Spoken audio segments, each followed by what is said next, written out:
Quand le taxi m'a déposé devant chez moi, ce matin-là, j'avais une petite valise, une ordonnance pour mon cœur, et l'envie simple d'un vieil homme de 74 ans. Retrouver mon fauteuil, mon jardin et le silence de ma maison. J'étais resté 3 semaines à l'hôpital. 3 semaines à compter les heures en pensant à mon pavillon, celui que j'avais payé pierre par pierre en 40 ans de chemin de fer. J'ai monté l'allée, sorti ma clé et je l'ai glissée dans la serrure. Elle n'est pas entrée. J'ai essayé encore, croyant à un faux mouvement de mes vieilles mains. Mais ce n'étaient pas mes mains. C'était la serrure. On l'avait changée. Mon propre gendre avait changé les serrures de la maison qui était à mon nom pendant que je luttais sur un lit d'hôpital. Et c'est ce jour-là, sur le pas de ma propre porte, qu'a commencé l'histoire que je vais te raconter. Je suis profondément reconnaissant que tu sois là, avec moi, ce soir. Avant que cette histoire ne commence vraiment, laisse-moi te poser une question. D'où me regardes-tu en ce moment? Laisse un commentaire et dis-moi ta ville, ton pays. À mon âge, savoir que des gens m'écoutent, de partout dans le monde, ça réchauffe le cœur d'un vieux cheminot. Une note importante avant de continuer. Certains éléments de ce récit ont été romancés pour donner de la clarté et de la force au récit. Toute ressemblance avec des personnes ou des faits réels serait une coïncidence. Mais la leçon que tu vas entendre, elle, est tout ce qu'il y a de plus réel. Maintenant, commençons. Je m'appelle Raymond Dujardin. J'ai 74 ans et j'habitais, devrais-je dire, mais nous y reviendrons, à Saint-Pierre-des-Corps, juste à côté de Tours, dans le Val-de-Loire. C'est une ville de cheminots, la mienne. Une grande gare de triage, des voies à perte de vue, des rangées de petits pavillons construits par des hommes qui passèrent leur journée sur les rails et leur soirée à monter des murs pour leur famille. J'étais l'un d'eux. 40 ans à la SNCF, aiguilleur puis agent de manœuvre, à conduire des locomotives de triage dans le froid, la nuit, la pluie. Un métier dur, mais un beau métier. Mon pavillon, rue des Acacias, je l'ai acheté jeune, presque en ruine, et je l'ai retapé de mes mains, le soir et le week-end, pendant des années. Le toit, l'électricité, la petite véranda à l'arrière, le jardin où j'ai planté 3 pommiers. Chaque clou de cette maison, je le connaissais. C'était plus qu'une maison. C'était 40 ans de ma vie, et de celle de Madeleine, ma femme. Madeleine. Elle est partie il y a 3 ans, emportée par une longue maladie. 46 ans de mariage. Je ne te cacherai pas qu'après elle, la maison était bien vide et bien silencieuse. Mais c'était notre maison. Ses rideaux étaient encore aux fenêtres. Sa tasse était encore dans le placard. Tant que j'étais entre ces murs, je n'étais pas tout à fait seul. Nous avons eu une fille, une seule, Nathalie. Aujourd'hui, elle a 40 ans. Petite, c'était mon rayon de soleil, celle qui m'attendait à la fenêtre quand je rentrais de nuit. Elle a épousé, il y a une dizaine d'années, un homme du nom d'Olivier Ferrand. Et ils ont un fils, mon petit-fils, Théo, qui a 8 ans. Théo, c'est tout le portrait de Madeleine. Quand il vient, ou plutôt quand il venait, nous allions ensemble regarder passer les trains depuis le pont, et je lui apprenais le nom des locomotives. Il riait. Il m'appelait Papy Train. Olivier, mon gendre, je ne l'ai jamais bien senti, je dois l'avouer. Un homme grand, beau parleur, toujours en train de monter une affaire qui allait le rendre riche et qui ne le rendait jamais riche. De la décoration, de l'import-export, de l'immobilier, je ne sais plus tout ce qu'il a essayé. Toujours des projets, jamais de réussite. Mais il avait du charme, et Nathalie l'aimait, alors je me suis tu. Un beau-père qui critique le mari de sa fille, ça ne fait que des dégâts. J'ai gardé mes réserves pour moi. Il y a 2 mois, mon cœur a flanché. Un essoufflement, une douleur dans la poitrine en taillant mes pommiers. Les pompiers, l'hôpital, et puis cette nouvelle, il fallait m'opérer. Une intervention au cœur, pas anodine à mon âge. On m'a gardé 3 semaines, quelques jours avant, l'opération, et puis une longue convalescence sous surveillance avec des médicaments qui m'embrumaient l'esprit. Pendant ces 3 semaines, Olivier s'est montré d'une gentillesse que je ne lui connaissais pas. Il venait presque chaque jour. Ne t'inquiète de rien, Raymond. Occupe-toi juste de guérir. On s'occupe de tout. Il m'apportait des fruits, des magazines. Il était attentionné, prévenant. Moi qui ne l'avais jamais beaucoup aimé, je me reprochais mes anciens jugements. Voyez, me disais-je, quel bon gendre finalement. Nathalie, elle, venait moins. Et quand elle venait, elle avait l'air gênée, fuyante, comme si quelque chose lui pesait. Je mettais ça sur le compte de l'inquiétude. Un père au cœur fragile, c'est une chose lourde à porter pour une fille. Je ne comprenais pas encore. Je ne comprenais rien. Et donc ce matin-là, frais sorti de l'hôpital, le cœur recousu, j'étais devant ma porte, ma clé inutile à la main, à fixer cette serrure neuve, brillante, qui ne voulait pas de moi. J'ai sonné, 1 fois, 2 fois, et c'est Olivier qui a ouvert, mon gendre, dans ma maison, en chaussons. Il m'a regardé sans un sourire, le bras appuyé contre le chambranle, me barrant le passage. « Raymond, tu es déjà sorti ? Olivier, qu'est-ce que tu fais là ? Pourquoi mes clés ne marchent plus ?» Il a soupiré, comme un homme qu'on dérange. « Écoute, il faut qu'on parle, mais pas sur le pas de la porte. » Il a jeté un regard derrière lui, dans le couloir de ma propre maison. Les choses ont changé, pendant que tu étais à l'hôpital. Derrière son épaule, au fond du couloir, j'ai aperçu Nathalie, ma fille. Elle me regardait, puis elle a baissé les yeux, et elle a disparu dans la cuisine sans un mot. J'ai senti le sol vaciller sous mes pieds, fraîchement opérés. « Quelle chose ?» ai-je dit. « C'est ma maison, Olivier. » Il a eu un petit sourire, un sourire que je n'oublierai jamais. « Plus maintenant, Raymond, plus maintenant. » J'ai répété ces mots sans les comprendre. « Qu'est-ce que tu racontes ?» Olivier a croisé les bras. Il avait la posture d'un homme chez lui, qui explique les choses à un importun. « Raymond, sois raisonnable. Tu as 74 ans. Tu sors d'une opération du cœur. Tu ne peux plus vivre seul dans une grande maison avec un jardin et un escalier. C'est dangereux. On en a parlé, tu te souviens ? Avant ton opération. Tu étais d'accord. D'accord pourquoi ? Ma voix montait. Je ne me souviens d'aucune conversation. Tu as signé, Raymond ? Il l'a dit calmement, en détachant les mots, comme on parle à un enfant ou à un vieillard. Tu as fait une donation. La maison est à nous maintenant, à Nathalie et à moi. C'était ta volonté, pour qu'on s'occupe de toi, et on va s'occuper de toi. On t'a trouvé une très bonne place dans un établissement, à jouer les tours. Tu y seras bien. Tout est arrangé. Le monde s'est mis à tourner. J'ai dû m'appuyer au muret de mon propre jardin. Une donation ? Je n'ai jamais signé de donation. Je n'ai jamais mis les pieds chez un notaire ces derniers mois. Tu étais sous médicaments, Raymond ? Sa voix s'est faite presque douce, faussement compatissante. Tu oublies des choses. C'est normal, à ton âge, après ce que tu as traversé. Mais c'est signé. C'est légal. Il y a un acte. J'ai cherché Nathalie du regard, par-dessus son épaule. « Nathalie !» ai-je appelé. « Nathalie, viens ici. Regarde-moi. » Elle est réapparue dans le couloir, pâle, les bras serrés contre elle. Elle ne s'est pas approchée. Elle est restée loin, dans l'ombre. « Papa !» Sa voix était petite, mécanique, comme une leçon récitée. « C'est mieux comme ça. Tu seras bien soigné là-bas. Ici, tout seul, on s'inquiétait trop. C'est pour ton bien. » Pour mon bien ? J'ai senti les larmes me monter aux yeux, des larmes de colère et de chagrin mêlés. « Ma fille, c'est ma maison. C'est la maison où tu as grandi, la maison de ta mère. » Elle a détourné le regard, et Olivier a posé une main sur l'épaule de Nathalie. Pas un geste tendre, un geste qui la faisait taire. Je l'ai vu. Sur le moment, je n'ai pas compris ce que je voyais. Plus tard, oui. « On t'enverra tes affaires, » a dit Olivier. « Tes vêtements, tes papiers. Le reste, les vieux meubles, on va trier. Allez, Raymond, ne fais pas de scandale devant les voisins. Va à ton hôtel pour ce soir. On s'occupe des formalités pour l'établissement. » Mon hôtel ? J'étais hébété. Je n'ai pas d'hôtel. Je viens de l'hôpital. Je rentre chez moi. Tu n'es plus chez toi. Il a commencé à refermer la porte. Je suis désolé que ça se passe comme ça, mais c'est toi qui as signé. Et la porte de ma maison s'est fermée. À mon nez, avec un déclic de serrure neuve.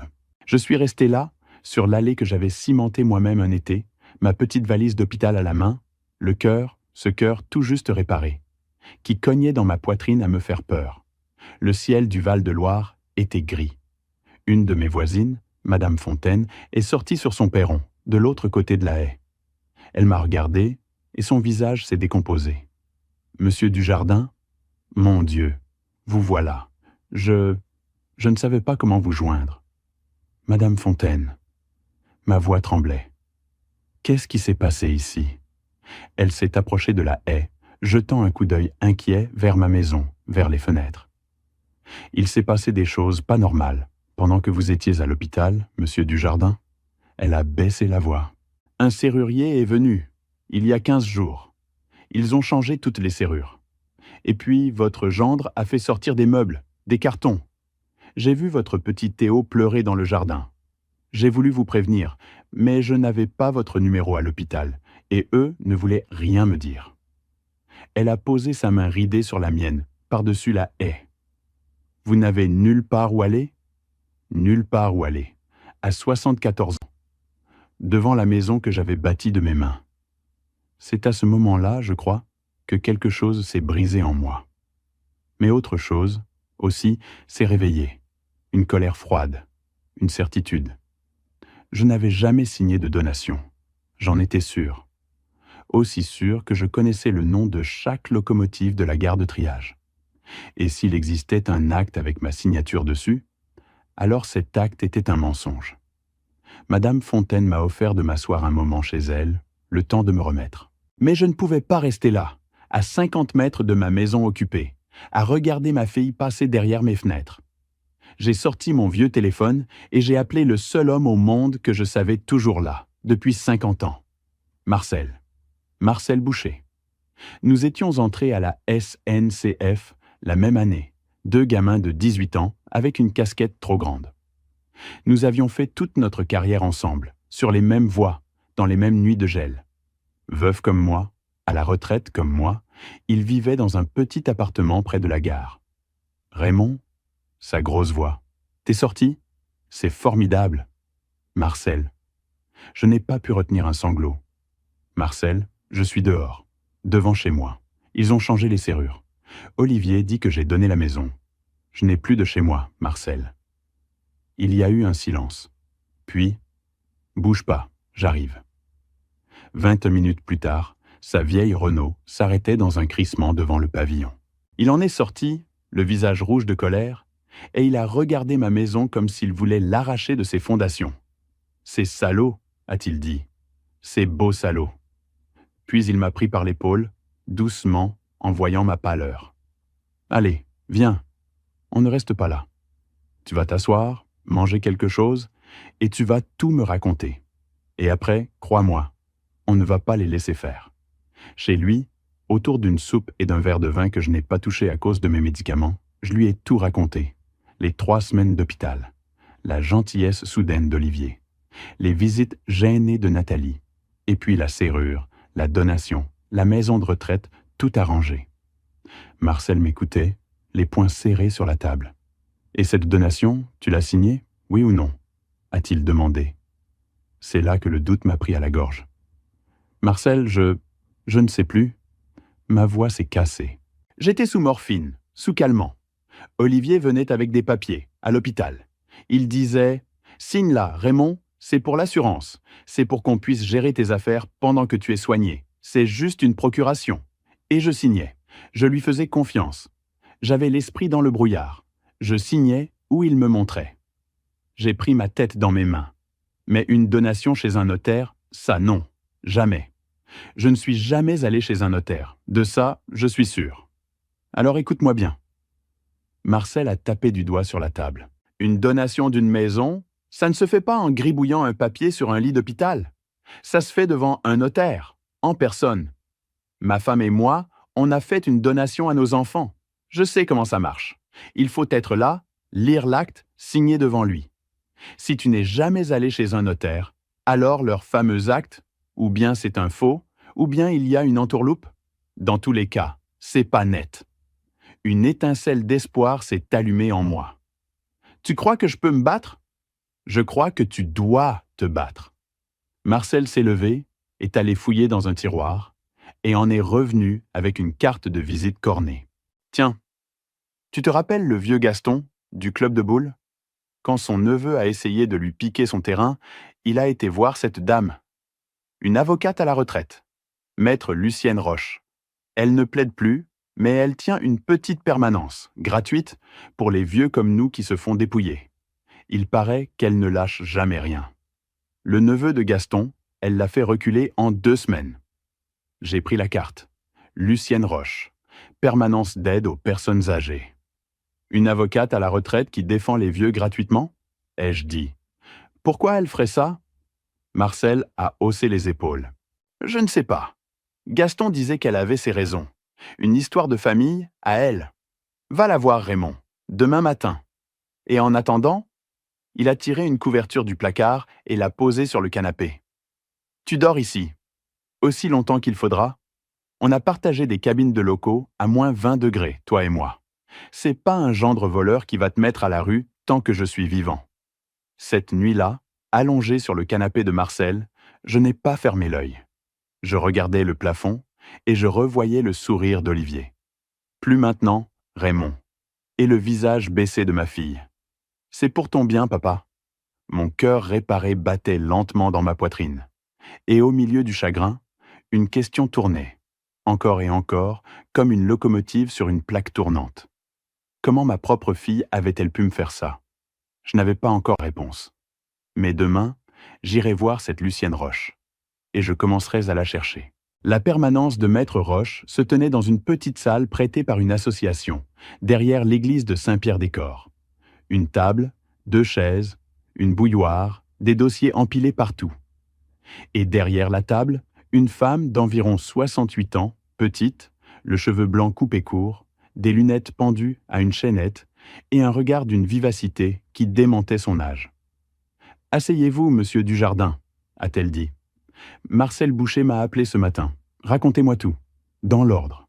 Et ne me cachez rien, surtout pas ce qui vous fait honte. C'est souvent là que se cache l'essentiel. » Je lui ai tout dit. L'hôpital, les papiers signés sous calmant, la serrure, la donation, ma fille. Elle prenait des notes d'une écriture rapide, m'interrompant parfois d'une question précise, chirurgicale. Quand j'ai eu fini, elle a posé son stylo et m'a regardé longuement. « Monsieur Dujardin, ce que vous décrivez porte un nom dans la loi. Cela s'appelle un abus de faiblesse. C'est un délit. Profiter de l'état de vulnérabilité d'une personne, la maladie, l'âge, l'effet des médicaments, la dépendance affective, pour lui faire signer un acte gravement contraire à ses intérêts, et faire signer à un homme la donation de sa maison sur un lit d'hôpital après une opération du cœur sous morphine. » Elle a ôté ses lunettes. « Si c'est ce qui s'est passé, c'est un cas d'école. Mais Olivier dit qu'il y a un acte, légal, devant notaire. Justement, c'est là qu'il faut regarder de près. » Elle s'est penchée. « Une donation immobilière exige votre présence physique chez le notaire, votre lecture de l'acte, votre signature en pleine conscience. 3 choses. Si l'une manque, l'acte est attaquable. Vous me dites que vous n'êtes jamais allé chez un notaire. Alors comment cet acte a-t-il été signé? De 3 façons possibles. » Elle a levé 3 doigts. 1. On a imité votre signature. C'est un faux. 2. Un notaire complaisant s'est déplacé à l'hôpital sans vérifier votre état, ce qui est une faute grave. 3. Votre gendre a utilisé la fameuse procuration que vous avez signée sous calmant, en lui donnant une portée que vous n'imaginiez pas. Dans les 3 cas, monsieur Dujardin, il y a matière. Pour la première fois depuis la veille, j'ai senti que je n'étais plus seul à porter ça. « Pourquoi faites-vous ça ?» lui ai-je demandé. « Gratuitement, pour des vieux comme moi ?» Elle s'est tue un instant. Son regard s'est posé sur la fenêtre, au loin. « Parce que mon père a vécu ce que vous vivez, monsieur Dujardin. » Sa voix s'était faite plus basse. « J'étais une jeune avocate, à l'époque, débordée, persuadée d'avoir le temps. Mon père, veuf, isolé, a engagé une aide à domicile. Une femme qui, en 2 ans, l'a manipulé, isolé de nous, et lui a fait léguer sa maison. Quand j'ai voulu réagir, il était trop tard. Il est mort dans une chambre meublée, en croyant que ses propres enfants l'avaient abandonné, alors que c'est elle qui l'avait coupé de nous. Je n'ai jamais pu réparer ça. » Elle a remis ses lunettes et son regard est redevenu dur, déterminé. « Alors depuis que je suis à la retraite, je me bats pour tous les autres pères. pour qu'aucun ne meure en croyant que personne ne se battait pour lui. Voilà pourquoi. J'ai senti ma gorge se serrer. Merci, ai-je murmuré. Ne me remerciez pas. Travaillez avec moi. Elle a sorti une feuille. Première chose, il nous faut l'acte. Le vrai. Une donation immobilière, ça se publie au service de la publicité foncière. C'est public. On peut obtenir une copie du titre de propriété actuel de votre maison et savoir exactement ce qui a été enregistré, quand et par quel notaire. Ça, je m'en occupe dès cet après-midi. Et ensuite? Ensuite, on regarde la date. Elle m'a fixé. La date de signature de l'acte. Et on la compare avec votre dossier d'hôpital. Parce que si l'acte dit que vous étiez chez le notaire un jour où vous étiez, en réalité, sur une table d'opération, alors, mon cher monsieur Dujardin, nous n'aurons plus seulement un abus de faiblesse. Nous aurons un faux. Et un faux, ça envoie les gens en prison. Il lui a fallu 3 jours pour obtenir le titre. 3 jours pendant lesquels je n'ai pas dormi, ressassant tout, hébergé chez Marcel, évitant la rue des Acacias pour ne pas voir ma maison aux mains des autres. Le 4e jour, Maître Roche m'a appelé. « Venez, j'ai l'acte. » Quand je suis arrivé, elle avait le document étalé sur la table et son visage était grave. « La maison a bien été transférée, » a-t-elle dit. « Une donation enregistrée chez un notaire de la région, Maître Delaunay. Le bien vous appartenant a été donné à votre fille, Nathalie Ferrand. » Elle a tapoté le bas de la page. Et voici la date de signature de l'acte.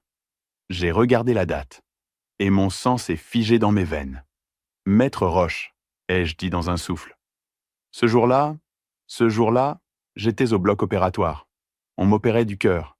J'étais endormi, inconscient. Elle a hoché lentement la tête et une lueur froide a traversé ses yeux. Alors nous le tenons, monsieur Dujardin. Aucun homme ne signe une donation chez un notaire pendant qu'on lui ouvre la poitrine à 10 kilomètres de là. Mais alors, comment ? Ai-je demandé. Comment a-t-il pu y avoir une signature de moi, ce jour-là, si j'étais endormi sur une table ? Maître Roche a fait glisser une seconde feuille vers moi. Parce que vous n'avez pas signé en personne, monsieur Dujardin, l'acte a été passé par procuration. Elle a posé son doigt sur un paragraphe.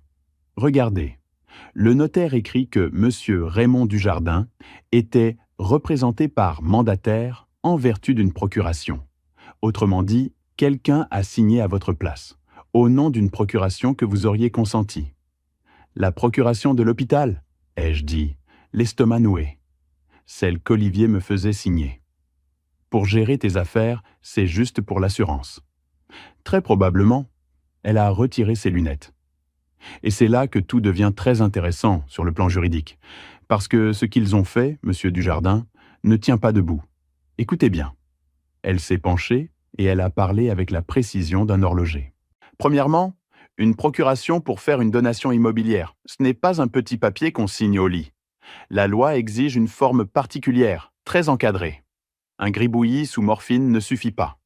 Deuxièmement, et c'est énorme, le mandataire, celui à qui vous donnez procuration, ne peut pas, en principe, utiliser cette procuration pour s'attribuer à lui-même ou à son propre foyer le bien qu'il est censé gérer pour vous.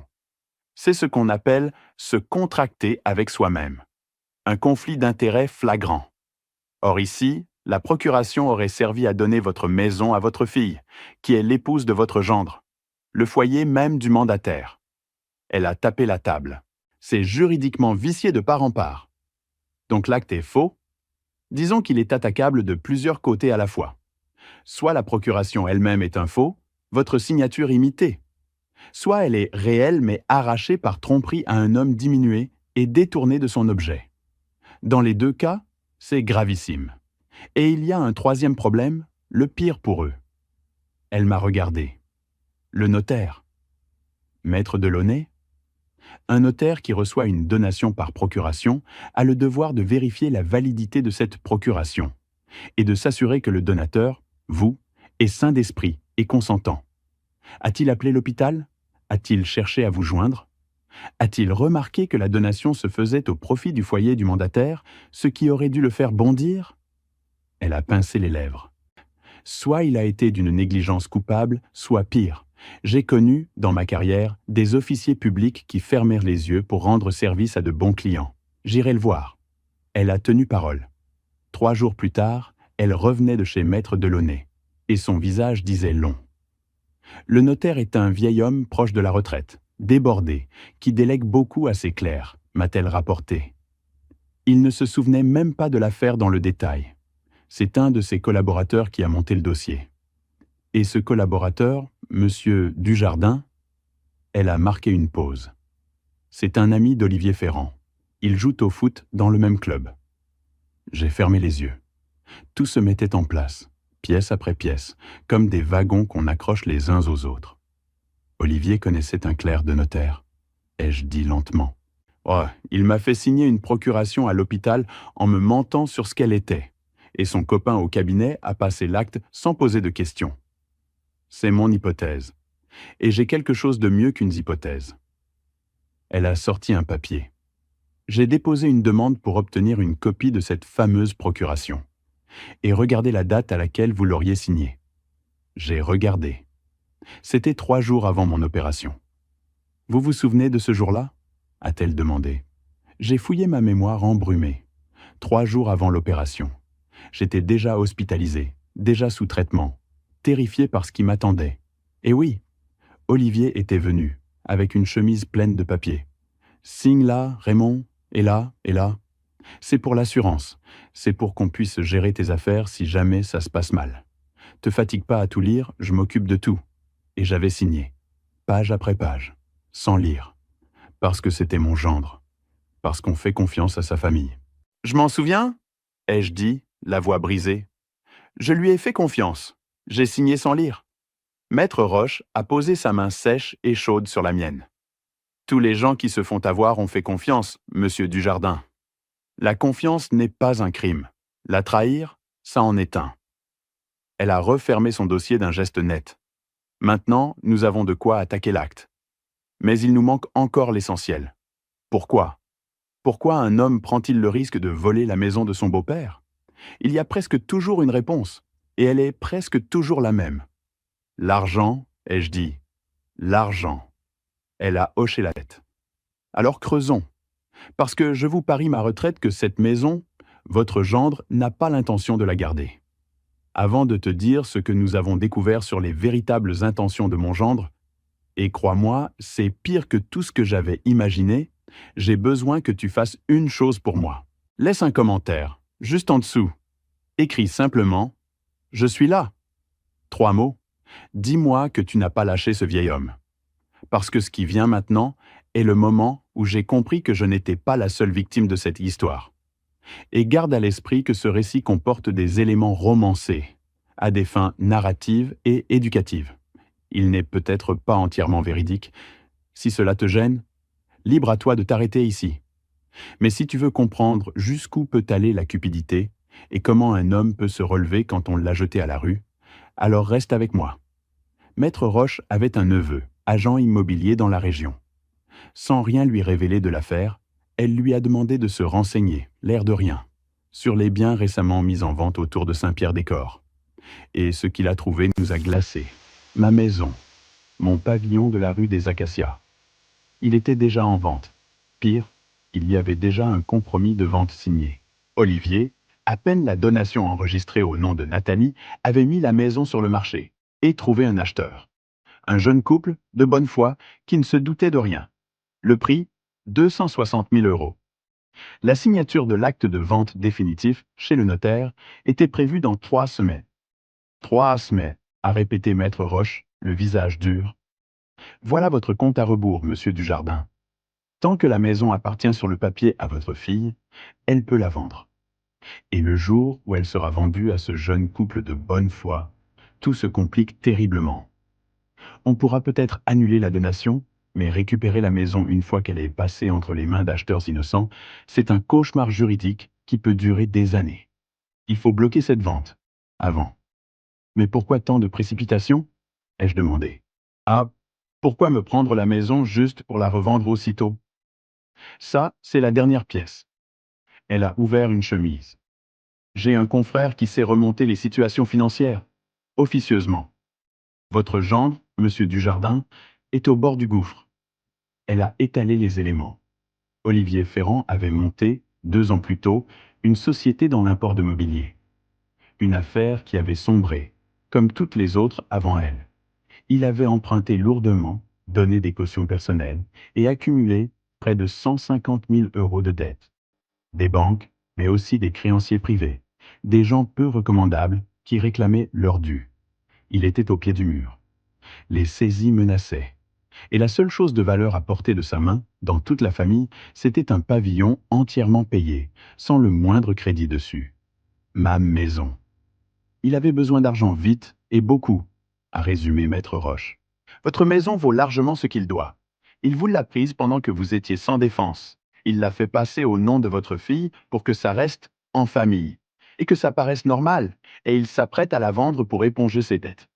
Avec en prime, l'idée de vous caser en maison de retraite pour être tranquille et faire croire à tout le monde que c'était pour votre bien.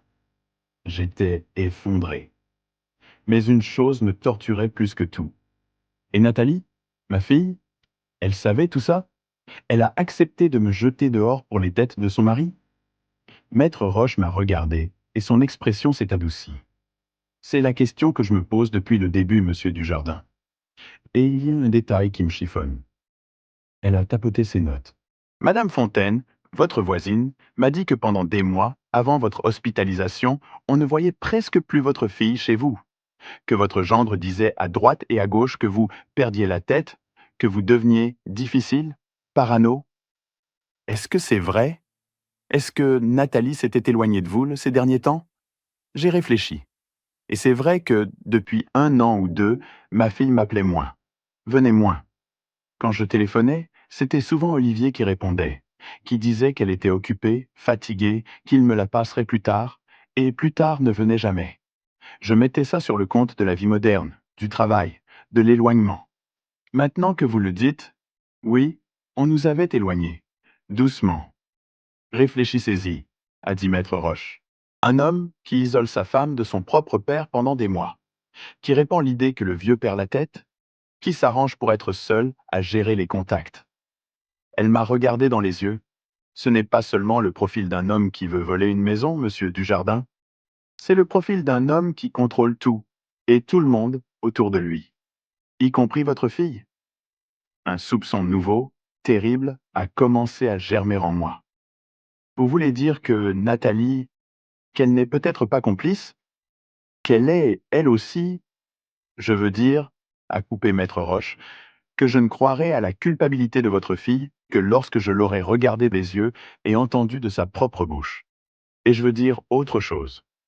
Elle a refermé le dossier. Un homme capable de dépouiller un beau-père impotent, de mentir à sa femme et de vendre la maison familiale pour ses dettes, un homme comme ça, une fois la maison vendue et l'argent en poche, qu'est-ce qui le retient encore? Je n'ai pas su quoi répondre. Rien, a-t-elle dit doucement. Rien ne le retient. Et c'est ça qui m'inquiète pour votre fille et votre petit-fils. Les jours suivants, Maître Roche a mis toute son énergie à comprendre ce que préparait vraiment Olivier. Elle disait qu'on ne pouvait pas se contenter de bloquer la vente. Il fallait comprendre l'homme tout entier, prévoir son prochain coup. Un escroc qu'on coince à moitié, m'expliquait-elle, c'est un escroc qui se réorganise et qui recommence ailleurs. Et ce qu'elle a fini par reconstituer m'a fait froid dans le dos. Elle est venue chez Marcel un soir, avec ses dossiers, et elle a tout posé sur la table de la cuisine. Monsieur Dujardin, votre gendre ne prépare pas seulement la vente de votre maison. Il prépare sa fuite. J'ai senti mon pauvre cœur réparé, se serrer. Comment ça, sa fuite? Mon confrère a repéré plusieurs choses. Elle a énuméré, point par point. D'abord, Olivier a ouvert, il y a quelques mois, un compte bancaire dans un autre nom de société. Une coquille vide sur laquelle il a commencé à faire passer de l'argent. Ensuite, il a discrètement liquidé tout ce qui pouvait l'être. La deuxième voiture, du matériel, des placements de Nathalie. Et surtout, elle a hésité. Il loue, depuis 2 mois, un studio à Bordeaux. Sous son seul nom.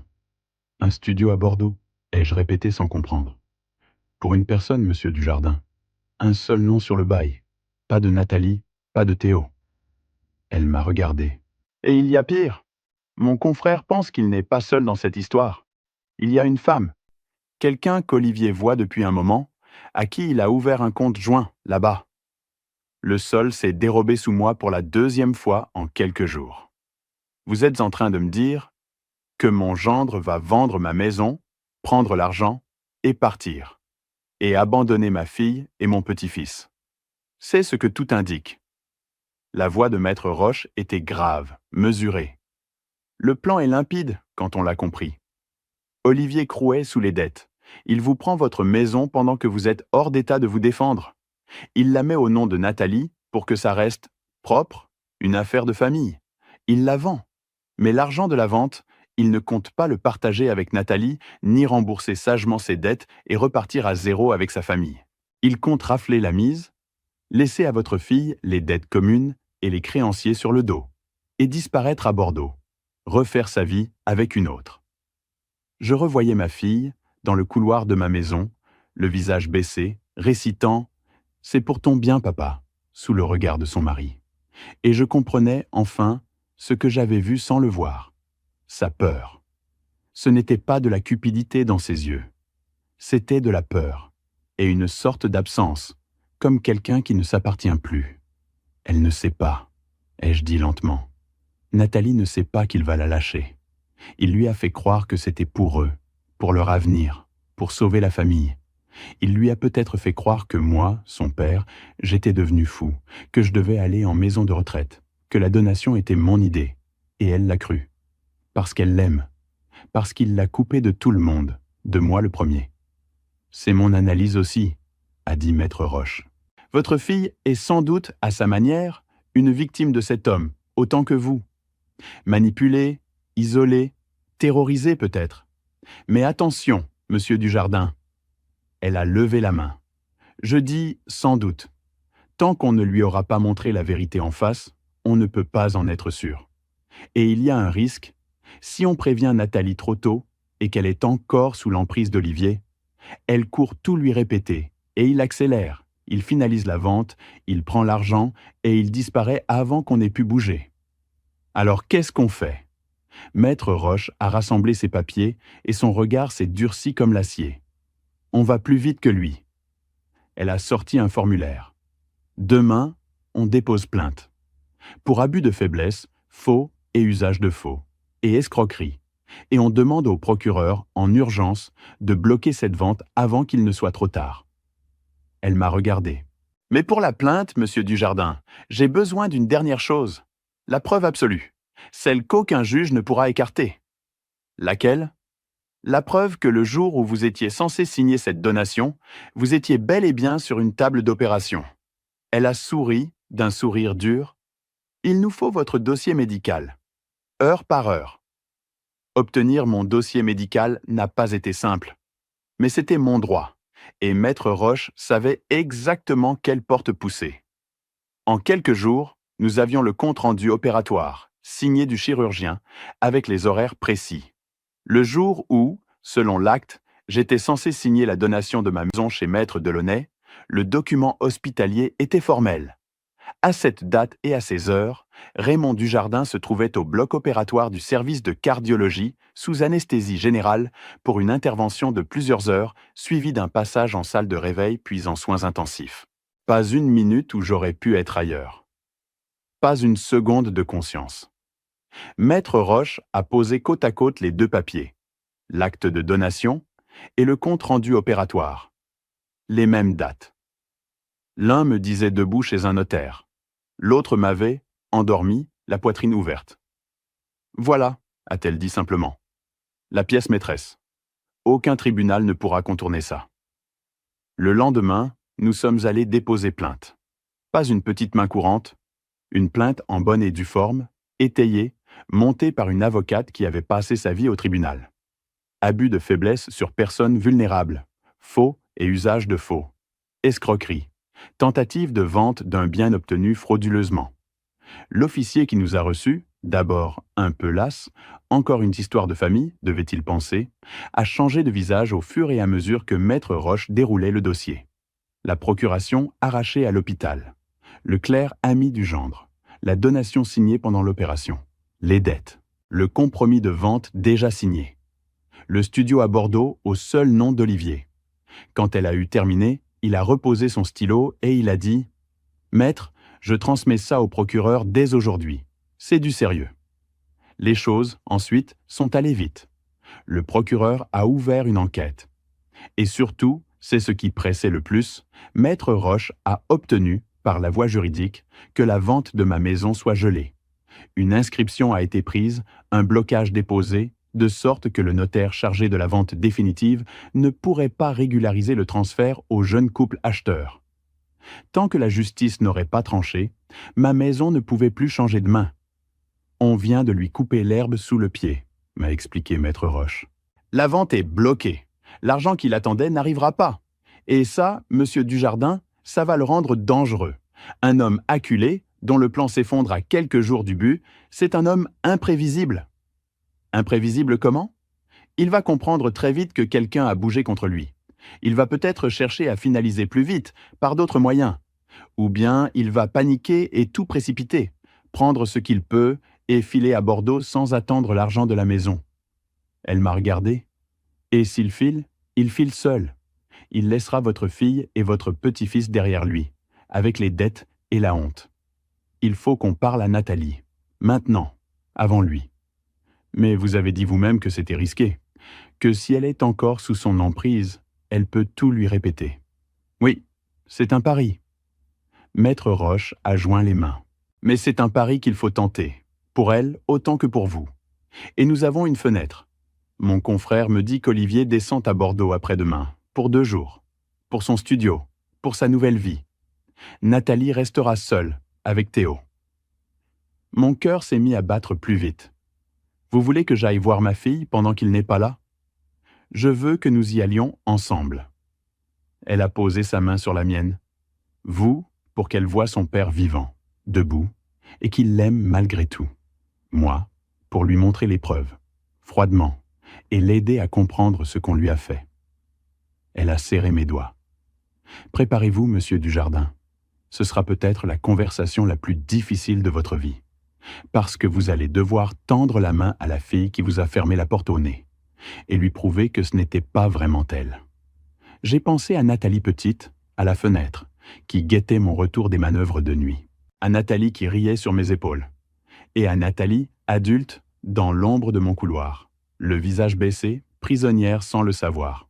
« Je suis prêt », ai-je dit. « C'est ma fille, je ne l'abandonnerai pas, même si elle a cru pouvoir m'abandonner. » Nous y sommes allés le surlendemain, en fin de matinée. Maître Roche connaissait l'adresse, un appartement dans une résidence récente, à Tours, où Olivier avait installé sa famille après avoir, je le comprenais maintenant, déjà commencé à liquider tout le reste. C'est Théo qui a ouvert. Mon petit Théo, 8 ans. Quand il m'a vu, son visage s'est illuminé. Papitrin, il s'est jeté dans mes bras, et j'ai cru que mon cœur recousu allait éclater de bonheur et de chagrin mêlés. Je l'ai serré contre moi, ce petit corps chaud, et j'ai dû fermer les yeux pour ne pas pleurer.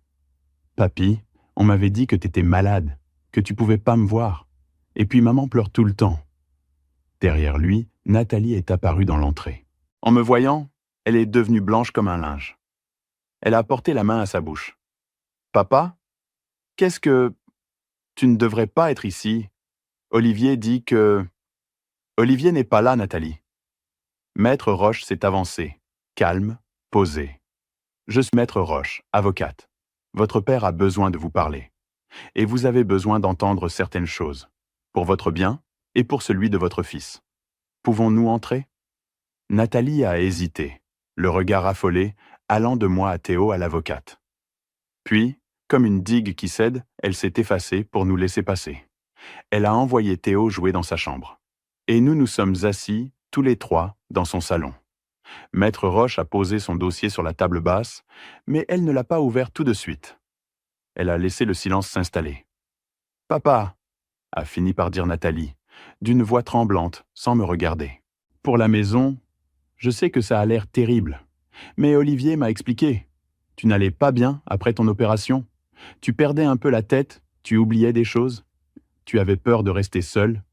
C'est toi qui as voulu nous donner la maison et aller en établissement, pour être en sécurité. Olivier s'est occupé de tout pour t'épargner les démarches. C'est ce qu'il m'a dit. J'ai senti la colère monter. Mais Maître Roche a posé doucement sa main sur mon bras. « Laissez-moi faire. »« Madame Ferrand, » a-t-elle dit avec une douceur infinie, « votre père vous a-t-il l'air, en ce moment, d'un homme qui perd la tête ?» Nathalie m'a regardé, vraiment regardé, pour la première fois. Et j'ai soutenu son regard, droit, lucide, son vieux père bien vivant et bien présent. « Maintenant, » a continué Maître Roche, « je vais vous montrer quelques documents. Prenez votre temps et posez-moi toutes les questions que vous voudrez. » Elle a ouvert le dossier et, pièce par pièce, avec une patience de pédagogue, elle a tout déroulé. L'acte de donation, daté d'un certain jour. Puis le compte rendu opératoire, le même jour, votre père, madame, était au bloc, endormi, opéré du cœur. Il ne pouvait pas signer. Personne ne peut être à deux endroits à la fois. Cet acte est un faux. Nathalie regardait, et son visage se décomposait lentement. Puis Maître Roche a posé le reste. Les dettes d'Olivier, 150 000 €.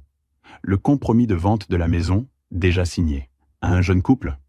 Et enfin, doucement, comme on retire un pansement, le studio à Bordeaux, au seul nom d'Olivier. Le compte joint avec une autre femme. Le bail pour une seule personne. Pas de Nathalie, pas de Théo. « Madame Ferrand, » a dit Maître Roche très bas, « votre mari a pris la maison de votre père. Il s'apprête à la vendre pour rembourser des dettes que vous ignorez sans doute. Et une fois l'argent en poche, tout indique qu'il compte partir à Bordeaux. Seul. Refaire sa vie avec quelqu'un d'autre. En vous laissant ici, vous et votre fils, avec les dettes et la honte. Il ne vous a pas seulement utilisé pour voler votre père, il vous a menti à vous aussi, depuis le début. » Le silence dans le salon était assourdissant. Et alors ma fille s'est mise à trembler. Tout son corps, ses mains, ses épaules. Les larmes ont jailli, et avec elles, des mots, comme un barrage qui se rompt. Il m'a dit que tu devenais sénile. Sa voix se brisait. Que tu disais du mal de lui, que tu inventais des choses. Il ne voulait plus que j'aille te voir seul. Il disait que ça te fatiguait, que tu t'énervais. Il répondait à tes appels à ma place. Et moi, je le croyais, papa. Je le croyais parce que... Elle a éclaté en sanglots. Parce que j'avais peur de lui. Ça fait des années qu'il décide de tout. L'argent, mes sorties, mes amis, qui je vois, qui je ne vois pas. J'ai fini par ne plus savoir ce qui était vrai. Quand il m'a dit que tu avais signé la donation, que c'était ta volonté, je n'avais plus la force de douter. J'ai signé là où il me disait. J'ai fermé la porte. Sur mon propre père. Elle s'est effondrée, le visage dans les mains. Je me suis levé, mes vieux genoux craquants, et je suis allé m'asseoir à côté d'elle. Je l'ai prise dans mes bras, comme quand elle était petite et qu'elle faisait un cauchemar. « Ma fille », ai-je murmuré dans ses cheveux. « Ma petite fille, c'est fini. Je suis là. Je suis là. »« Pardon, papa, » sanglotait-elle. « Pardon, pardon, pardon. Il n'y a rien à pardonner. » J'ai pris son visage dans mes mains, comme l'avait fait, je l'apprendrai plus tard, une autre grand-mère pour une autre fille, dans une autre ville. « Tu n'es pas coupable. Tu es une victime, Nathalie. Comme moi. Le seul coupable, c'est lui.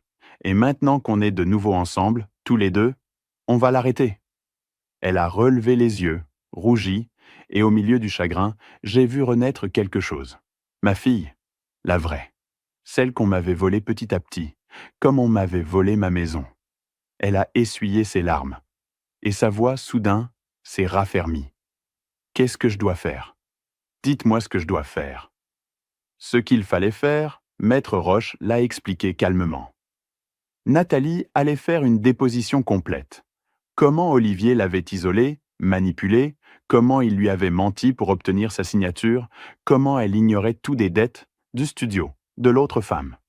Sa parole, ajoutée à nos preuves, rendait le dossier accablant. Le procureur, prévenu, allait pouvoir agir vite. Mais Olivier, lui aussi, allait bientôt comprendre que tout s'écroulait. La vente était bloquée. Tôt ou tard, le notaire le lui dirait. Et un homme comme lui, acculé, ne resterait pas à attendre les gendarmes. C'est exactement ce qui s'est passé. Le lendemain de notre visite, Olivier a appelé Nathalie depuis Bordeaux, furieux. Le notaire venait de lui annoncer que la vente était gelée par décision de justice, qu'une plainte avait été déposée. Au téléphone, Nathalie, courageuse, suivant à la lettre ce que Maître Roche lui avait conseillé, a joué l'ignorance, l'épouse dévouée et inquiète. « Je ne comprends pas, mon chéri, qu'est-ce qui se passe ?» Elle l'a écouté tempêter, menacer, puis annoncer qu'il rentrait le soir même, régler tout ça. Elle a raccroché, tremblante, et elle a aussitôt appelé Maître Roche. « Il rentre ce soir », a-t-elle dit. « Il est fou de rage. Il dit qu'il va récupérer ce qui lui revient, et que personne ne l'arrêtera. » Maître Roche a aussitôt alerté l'officier qui suivait le dossier. Et ce soir-là, dans l'appartement de Tours, un petit groupe attendait le retour d'Olivier Ferrand. Nathalie, qui avait insisté pour être là, ayant confié Théo à une amie sûre. Moi, parce que je voulais regarder mon gendre dans les yeux. Maître Roche. Et, discrètement, dans le couloir et dans une voiture en bas, des gendarmes prévenus, prêts à intervenir. Il est arrivé vers 21h. J'ai entendu sa clé dans la serrure, sa clé à lui, dans une porte qui n'était pas non plus la sienne, au fond, mais celle d'une vie qu'il s'apprêtait à abandonner. Il est entré en coup de vent, le visage dur, déjà en train de parler. « Nathalie, fais les valises. Il s'est figé en me voyant, assis dans le canapé de son salon. Et son visage, l'espace d'une seconde, a montré quelque chose que je n'avais jamais vu chez lui, de la peur. « Raymond !» Il s'est repris vite. « Qu'est-ce que tu fous ici ?»« Je suis venu chercher des réponses, Olivier. Et ma maison ?» Il a eu un rire mauvais. « Ta maison ? Ta maison ne t'appartient plus. Tu as signé. » « J'étais sur une table d'opération le jour où ta donation a été signée, ai-je dit, sans élever la voix. Endormi, le cœur ouvert. Tu as utilisé une procuration que tu m'as arrachée en me mentant. Avec l'aide de ton copain, le clerc de notaire. C'est un faux, Olivier. Et tout le monde le sait, maintenant. » Le sang s'est retiré de son visage. Il a regardé Nathalie. « Qu'est-ce que tu leur as raconté ?» Sa voix s'est faite menaçante. « Qu'est-ce que tu as fait ?» Et là, j'ai vu ma fille se redresser. Cette fille qu'on avait écrasée pendant des années. Elle s'est levée, elle a fait face à son mari, et elle a parlé d'une voix qui tremblait, mais qui ne pliait pas. J'ai dit la vérité, Olivier. Sur la maison, sur les dettes que tu m'as cachées, sur Bordeaux. Sa voix s'est brisée une seconde. Sur elle. Le masque est tombé. D'un coup. Tout le charme, toute la fausse bonhomie d'Olivier Ferrand a disparu. Et ce qui est resté était laid, froid, méprisant. « Vous êtes pathétique !» a-t-il craché, nous embrassant tous du regard. Un vieux débris cardiaque, une femme qui n'a jamais rien décidé toute seule, et une avocate à la retraite qui s'ennuie. « Vous croyez vraiment que vous allez m'arrêter ?» Il a attrapé un sac sur la console de l'entrée. Un sac que je devinais plein de ce qu'il avait pu rassembler en liquide. « Cette maison, je la vendrai quand même. Et vous ?» Il a pointé Nathalie. « Tu te débrouilleras avec les dettes. Tu as toujours été un poids mort, de toute façon. » Olivier Ferrand. La voix venait de la porte. 2 gendarmes étaient entrés sans bruit. Olivier s'est figé, le sac à la main. « Vous allez nous suivre. Vous êtes placé en garde à vue. Abus de faiblesse sur personne vulnérable, faux et usage de faux. Escroquerie. » Il a regardé la porte, les fenêtres, cherchant une issue, comme un animal pris au piège. Pendant une seconde, j'ai cru qu'il allait se débattre. Puis ses épaules sont tombées. On lui a passé les menottes. Au moment où on l'emmenait, il a tourné la tête vers moi et il a dit, avec toute la haine dont il était capable, « Tu n'es qu'un vieux. Tu aurais dû mourir sur cette table. Ça aurait été plus simple pour tout le monde. » Je l'ai regardé droit dans les yeux. Et, malgré mon cœur réparé qui cognait, je n'ai pas tremblé. « Peut-être, ai-je dit, mais je ne suis pas mort, et c'est toi qu'on emmène. » La porte s'est refermée derrière lui. Nathalie s'est jetée dans mes bras, et nous sommes restés là, à pleurer tous les deux, de douleur et de soulagement. Maître Roche, près de la fenêtre, regardait la voiture des gendarmes s'éloigner dans la nuit de Tours. « C'est loin d'être fini, » a-t-elle dit doucement. « Il y aura un procès. Il faudra annuler cette donation, récupérer votre maison, démêler les dettes, des mois de travail. » Elle s'est tournée vers nous, et pour la première fois, elle a souri. Mais le plus dur est fait, vous vous êtes retrouvés tous les deux. Et ça, aucun escroc ne pourra plus vous le prendre. Maître Roche avait raison. Ça n'a pas été fini ce soir-là. Mais à partir de ce moment, le vent avait tourné. L'enquête a confirmé tout ce que nous avions reconstitué, et davantage. La procuration que j'avais signée à l'hôpital, on a établi qu'elle avait été présentée comme un simple mandat de gestion pour l'assurance, alors qu'on s'en était servi pour une donation. Le clerc de notaire, l'ami d'Olivier, a fini par reconnaître qu'il avait monté l'acte sans aucune des vérifications obligatoires, sans jamais chercher à me joindre, sans alerter son patron sur le conflit d'intérêts évident. On a retrouvé les dettes, le studio de Bordeaux, le compte joint avec l'autre femme, les sommes qu'Olivier avait commencé à siphonner. Le tableau était complet, accablant. Le procès s'est tenu plusieurs mois plus tard, devant le tribunal correctionnel de Tours. Je m'y suis rendu au bras de Nathalie, et derrière nous, fidèle au poste, il y avait Marcel, mon vieux Marcel, en costume du dimanche, qui n'aurait raté ça pour rien au monde. À la barre, j'ai raconté. L'hôpital, la confiance, les papiers signés sans lire, la serrure changée, la porte fermée à mon nez. Nathalie a témoigné, courageusement, des années d'emprise, des mensonges, de la peur qui l'avait fait douter de son propre père. Maître Roche, qui avait obtenu le droit d'assister la partie civile, a déroulé le dossier avec la rigueur d'une vie de prétoire. Le compte-rendu opératoire a été lu à haute voix. À l'heure dite, le donateur était au bloc, anesthésié.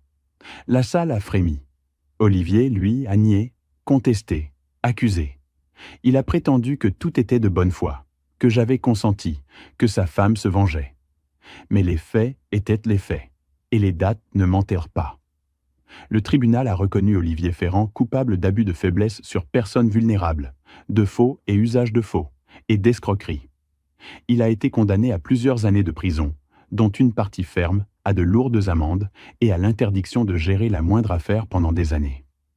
Le clerc de notaire complice a été sanctionné lui aussi, et radié de la profession. Quant à la donation, le juge l'a annulée purement et simplement. Un acte obtenu par fraude ne produit aucun effet. La maison de la rue des Acacias redevenait, en droit comme en fait, ce qu'elle n'avait jamais cessé d'être au fond de mon cœur. La mienne. Je me souviens du moment où Maître Roche m'a tendu le document, confirmant que la propriété m'était restituée. Mes mains de vieux cheminot tremblaient en le tenant. 40 ans de travail, une vie entière, qu'on avait failli m'arracher en 3 semaines d'hôpital, et que la vérité me rendait. « Vous voyez, monsieur Dujardin ?» m'a dit Maître Roche, en rangeant ses dossiers une dernière fois. « On me dit souvent que la justice est lente, qu'elle ne sert à rien, que les escrocs gagnent toujours. Ce n'est pas vrai. Elle est lente, oui, mais quand on lui apporte la vérité, bien préparée, bien documentée, elle finit par mordre. Il faut juste quelqu'un qui refuse d'abandonner.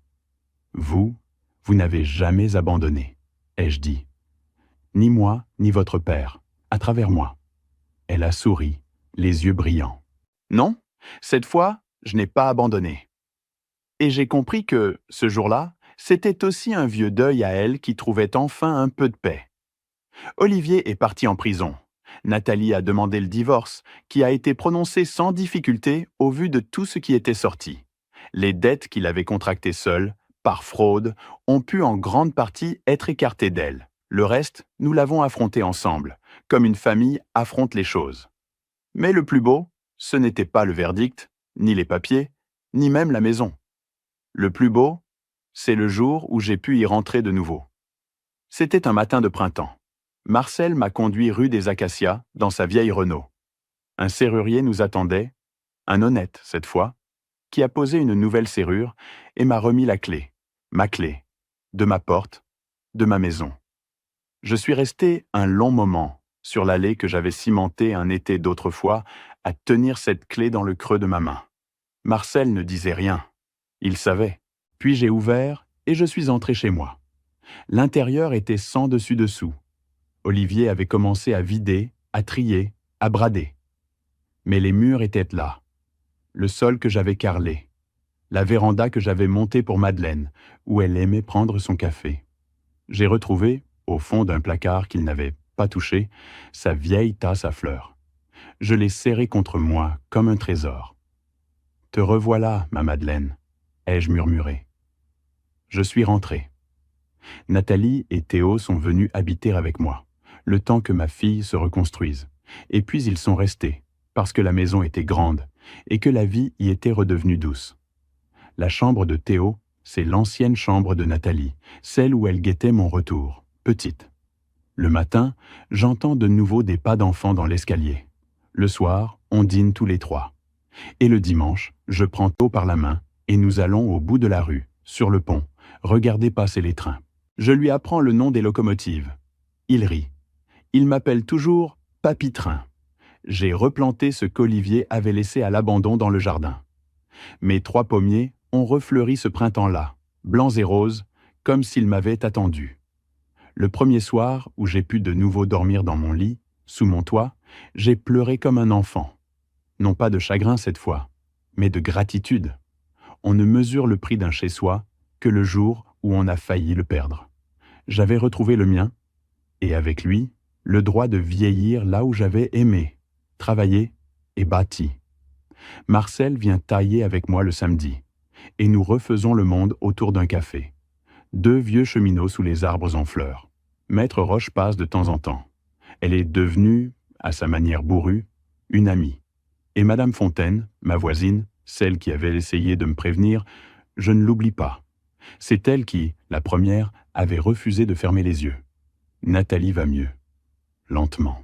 Des années d'emprise, ça ne se répare pas en un jour. Mais je la vois renaître. Elle rit de nouveau. Elle décide, elle choisit, elle ose. Elle a retrouvé son père et elle s'est retrouvée elle-même. Un soir, en débarrassant la table, elle m'a pris la main et elle m'a dit « Papa, je ne me pardonnerai jamais de t'avoir fermé cette porte. » Et je lui ai répondu ce que je crois de tout mon cœur. « Tu ne me l'as pas fermée, ma fille. C'est lui qui te tenait la main pour la fermer. Et le jour où tu as pu, tu l'as rouverte toi-même. C'est ça que je retiens. Et à toi, qui m'as écouté jusqu'ici, de ta ville, de ton pays, je voudrais laisser ce que cette épreuve m'a appris. Parce que si mon histoire peut éviter à un seul d'entre vous de vivre ce que j'ai vécu, alors elle aura servi à quelque chose. D'abord, ne signe jamais ce que tu n'as pas lu. Jamais. Même à l'hôpital. Même sous calmant. Même, surtout, quand c'est ta propre famille qui te tend le stylo en disant « Ne te fatigue pas à lire, je m'occupe de tout ». J'ai signé sans lire parce que je faisais confiance. Et ma confiance est devenue l'arme qu'on a retournée contre moi. Si tu es âgé, si tu es malade, si tu es affaibli, c'est précisément à ce moment-là qu'il faut être le plus vigilant. Demande conseil. Prends ton temps. Un papier honnête peut toujours attendre que tu sois en état de le comprendre. Ensuite, méfie-toi de celui qui t'isole. Olivier ne m'a pas attaqué de front.